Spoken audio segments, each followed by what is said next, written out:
My guest today is Peter Boutros with eXp Realty from Northern New Jersey, who shares how AI has helped him and his team level up his real estate game. We're talking smart tools, mentorship, and turning data into deals. If you're a new agent or just want to work smarter, you don't want to miss this one.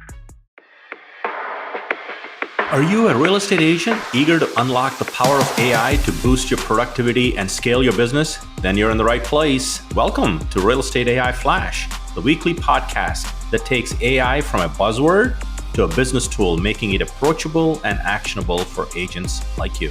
I'm your host, Rajiv Sajja, and each week I interview agents from across the country who are using AI to transform their careers. Join us on this journey to become an AI skilled agent and take your real estate career to the next level. Now let's get to this episode. Welcome to another episode of Real Estate AI Flash. And today I have a rock star from North and Central New Jersey. Peter Boutros from eXp Realty is joining the pod. I'm sure he's going to get a chance to introduce himself, but welcome, Peter, to the podcast. Thank you so much, Rajiv. Thank you for having me. Oh, absolutely. We're going to get into AI and all that stuff. But I was recently on a podcast with you and Sharif Atab with Fox and Roach. Yeah. And you mentioned a few things that popped in my head as, Peter would be a good guest on our podcast because all we're talking about is obviously you're a real estate, active in real estate industry, but also this podcast is about AI and how you're leveraging it. So for the listening audience, I'd love for you to sort of get into your background, your journey. How did you get into real estate and bring us to today? Sure.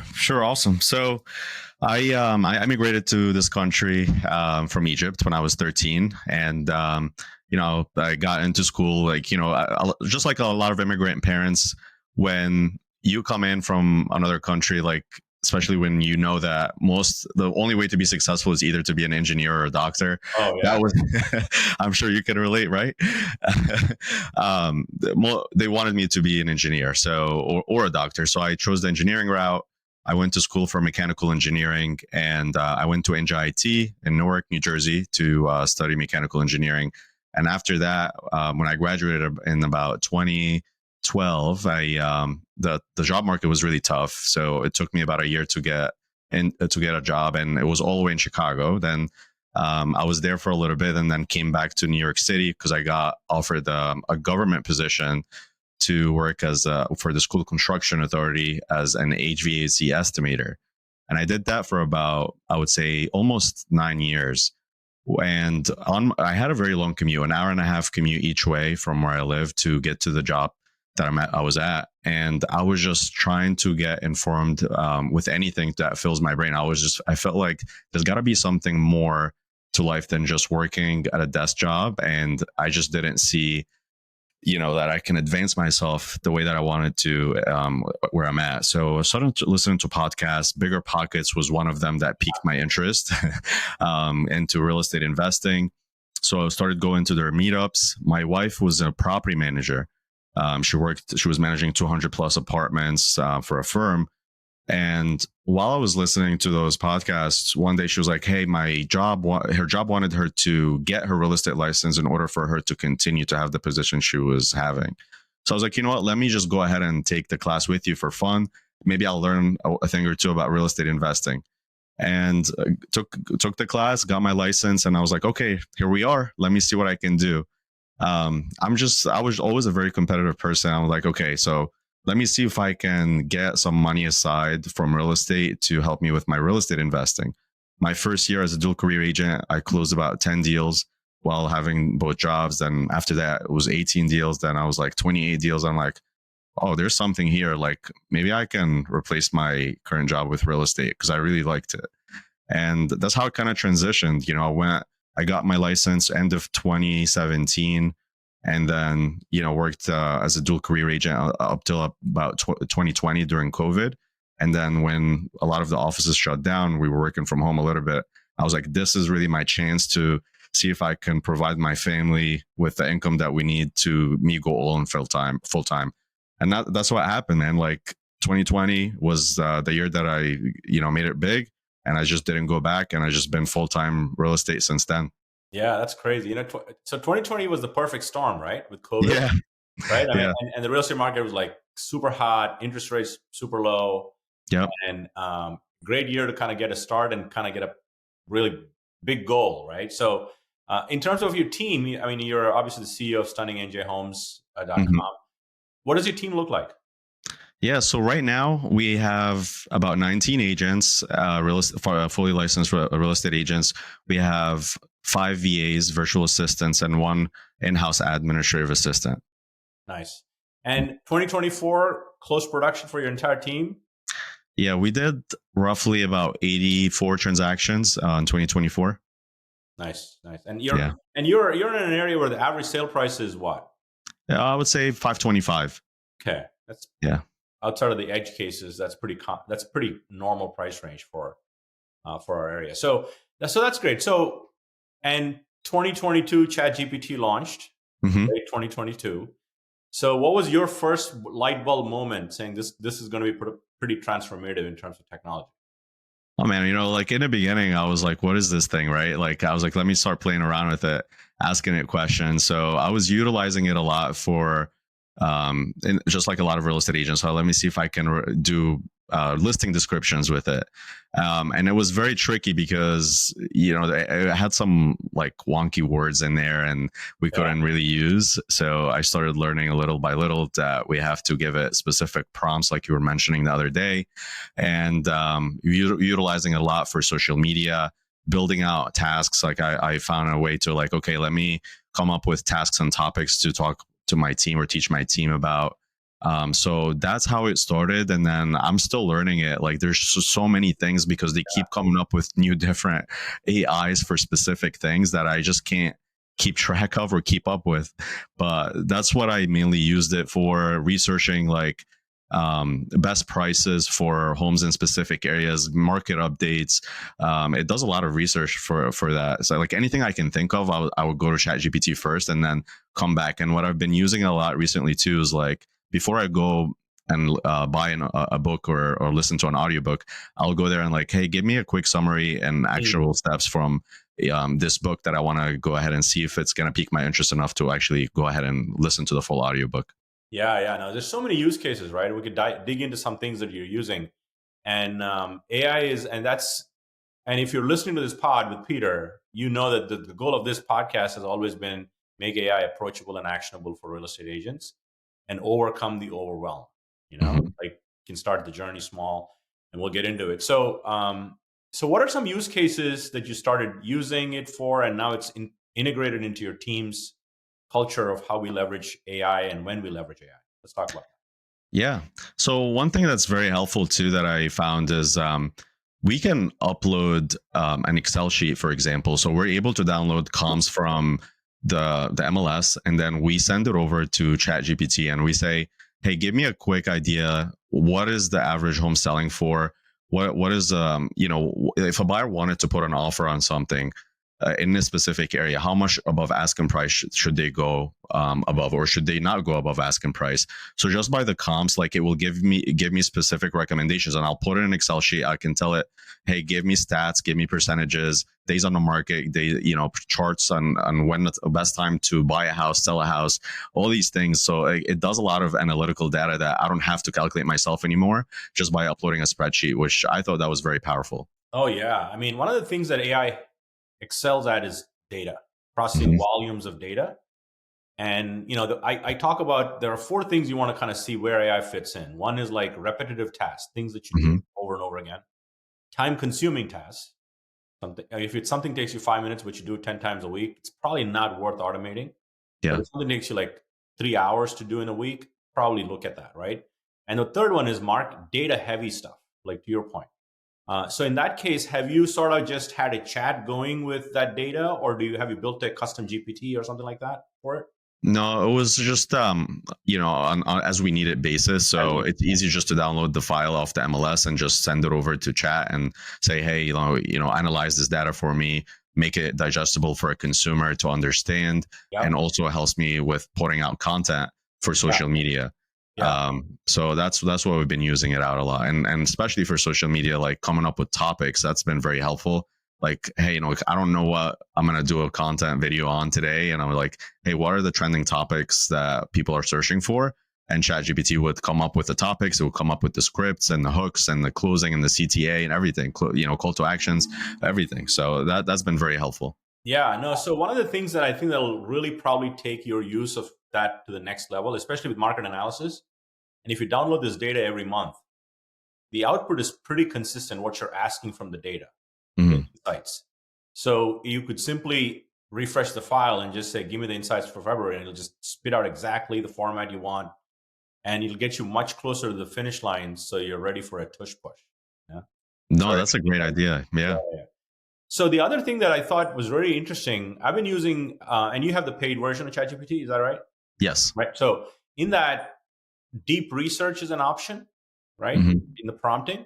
Now, deep research is available on Google for free. If you have a free Gmail account, Gemini.google.com, you get deep research. So I ran something today that was, I've done a lot of research projects on competitive analysis and things like that. An agent was struggling with their Google My Business profile, Peter. Rank for keywords like top real estate agent and put in your city. So I gave it the prompt saying, create a comprehensive research report for Peter Boutrous. Let's just say we want to do it for you. And his goal is to rank high on keywords for his Google My Business profile, conduct a thorough analysis and tell us what he's doing well and what his weaknesses are to elevate his place on Google search results. It took 7 minutes. 70 websites later, it gave me actionable intel for this agent that I just simply clicked and shared the report. Wow. So deep research is actually one of the, I think there's so many things you can do with AI. So if you've not done that, if you're listening, go do that ASAP. It's free in the Google site. If you have ChatGPT, use it in deep research. Grok has it. Everybody has research now. Even Perplexity has it too. So you do that on Gemini, or do you just go to Google to do that? You would go to Gemini.google.com for a free account and free Google account. We have Google for Workspace at the company I work for. So, but it's available across the board. We just get a little bit more features and security. And deep research is one of the innovations that I felt that Google came out with it first in like Q3 of 2024. And now everybody has deep research products within their chat. So that's what ChatGPT is. There's a button there plus deep research. And it thinks and kind of does a lot of things. And within a few minutes, it's going to come back with some really interesting stuff. That's amazing. I did not know that. I'm going to definitely try this after the call. Give it a whirl, especially ranking high on certain things or any research project, really. That's great. Yeah. That's really good. I wonder too, what else it can do for, like you said, anything that's repetitive, right? Like for us, and I don't think it's there yet. We discussed this before, but example, in New Jersey, the contract template is pretty common, right? Like filling in it's a lot of copy and pasting. I wish that this can be done by chat or AI in some way or form. I think you might want to, and that's a great idea, because I had one of my person that works with me, he does invoicing, certain products. And he shared something this morning. He called me at 7:30 in the morning because he has the Gemini and he tried ChatGPT, but Gemini worked really well. And so what he does is he had 45 orders to invoice. They're all in a spreadsheet. So he has this template, think of contracts template. And he basically gave it all to Gemini. And he said, for every line in this Excel doc, fill this blank template and generate the 45 blank templates or invoices, pre-fill them with the information from the spreadsheet. And it gave him a zip file with all 45 invoices that saved him an hour every week to do this. That's amazing. Right? So little things like that. I think there's something there with the contract stuff. You should look into it. Yeah. And obviously try ChatGPT first, but Gemini very quietly, as at the date of this recording, they released 2.5, version 2.5. I don't know about you, but whenever there's a 0.5, you feel like it's not a big upgrade. Yeah. Numbering wise.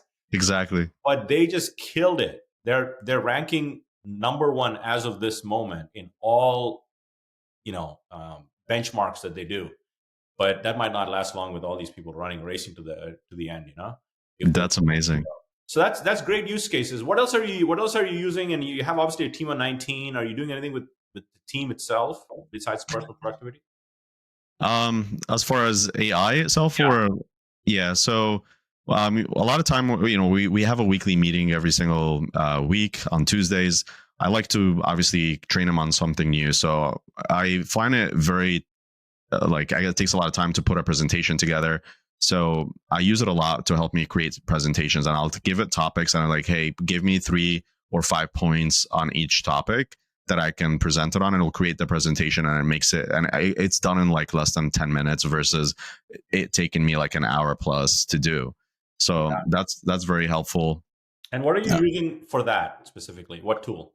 Well, so for that, I found Typeset. I don't know if you've heard of it. Typeset's good. Yeah. The other Yeah. one that's really good that I've been gravitating to is Gamma. Have you heard of Gamma? Gamma? No. Gamma.app. We'll put a Mhm. link in the show notes. And that also takes text or just garble stuff you spit out on a Google Doc, Mhm. upload it, and it makes it nice and visual. All my presentations are Gamma now, not PowerPoint, no Google Slides. Oh wow. Okay, I'll look into that too. That sounds great.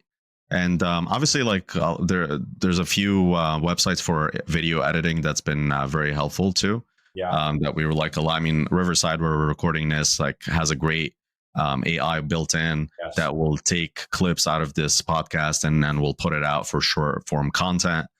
It will edit the video, takes all the silences and the filler words out, which is great, and transcribes the whole video. And then there's a bunch of other ones too that I've been using.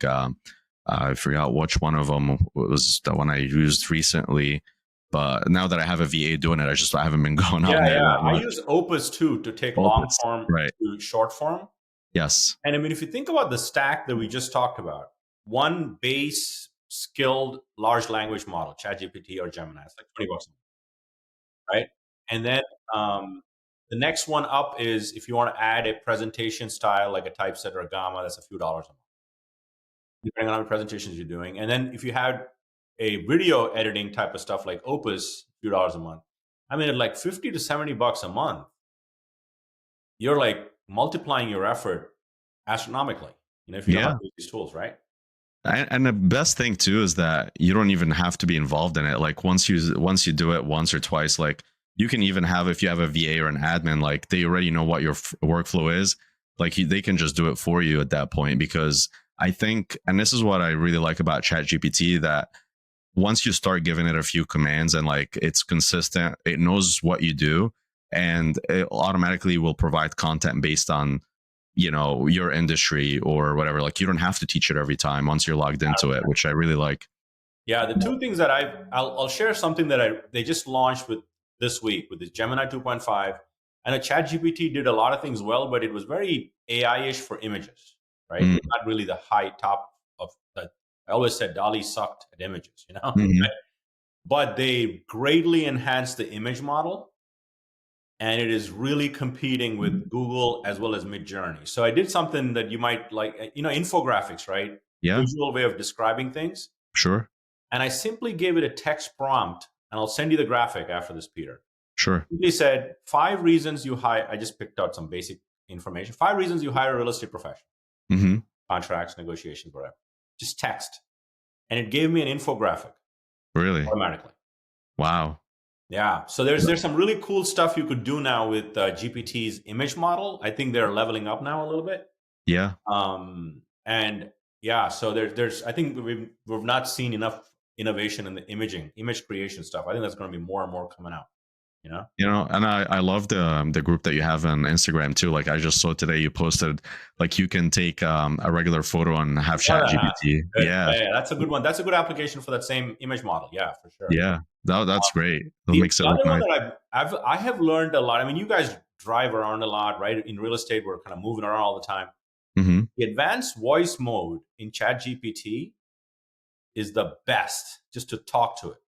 Wow. Yeah. Like the bottom right on the ChatGPT app, the black thing that you click it, and it's just interactive voice mode. The other day, I was just driving for a couple hours, and I just learned about new things. I was going to deliver a presentation, and I asked it, give me a quote that embodies what I'm thinking here, and it just came up with a quote from the CEO of IBM that I just tested it. I didn't have to kind of Google it or type it, because I think if technology can be so simple where you can just simply talk to it and it can do things, I think you'll get more adoption with any tech.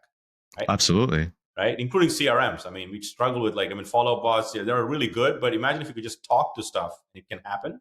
Yeah. That's going to be awesome. I think we're going to see more innovation in audio computing. No, absolutely. That's great.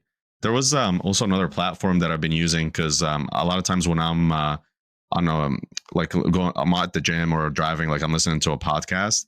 I just gotta remember what it's called, but it can like it will take keynotes or clips out of the podcast that you're listening to, and it will summarize it where or you can click, like let's say you find like two sentences that were great value. You can just say, hey, clip this and then summarize it, and then now you have it in the notes where it's a lot easier to to memorize, or if you wanted to share it with somebody, your team. So that I've been using a lot. Is it a video tool, or is it more like a smart transcription tool? It's a smart transcription tool. So are you thinking about Notebook LM from Google? No, I turned off my phone. Hold on, let me turn it on really quick because I have it saved. Yeah. I'll tell you in a second. Love to have that be included in our conversation. Yeah, and another thing too, like Otter AI, I believe that's what it's called. Otter is good. I mean, there's a few recording services. I like a hardware recording one I use called Plod. It's like a credit card style that can stick on the back of my phone. And obviously, anytime you use any recording services, make sure you get consent based on the state laws wherever you are listening to this pod. But recording services are good for AI as well. And so as you're looking that up, I'd like to kind of pick your brain on the last two questions I ask all my guests, Peter. Sure. The first one is, you've been very successful, 7 years in business, 2017 to now. If you were a new agent starting today, what would your advice be to your younger self? If I was a new agent, I would definitely, I waited too long to get into it full time. And I understand that everybody is able to do it. I just had the fear of going all into it in the beginning, even though I did see success my first year. But I guess maybe part of it is that I didn't know too many people that are in the real estate industry. So if I was surrounded with the same people that I know now back then, I would have definitely got into it full time. The second part is, anybody that's new, like I would find a successful real estate team to join, because you're going to end up 5xing your learning curve. Like a lot of times, like people come into the team and they're already closing 5 or 6 transactions in like their first 3-4 months. And think about it. Like a lot of times, when you speak to a lot of agents, they're like, oh, I've been in the business for 30 years. Number of years in real estate doesn't matter. It's the number of transactions you do in a certain year. I feel like that matters more because you're learning from the transactions that you do. You're learning from the negotiations that you do. And then the team environment, especially if they have a lot of leads coming in, will get you that experience a lot quicker than you can be licensed for 5 years and only did like 2 or 3 transactions. Like you didn't learn anything. It's not going to help the clients to navigate. You're not going to help them navigate through anything. So I would definitely find a real estate team that's successful in the area that you're looking to start your business in.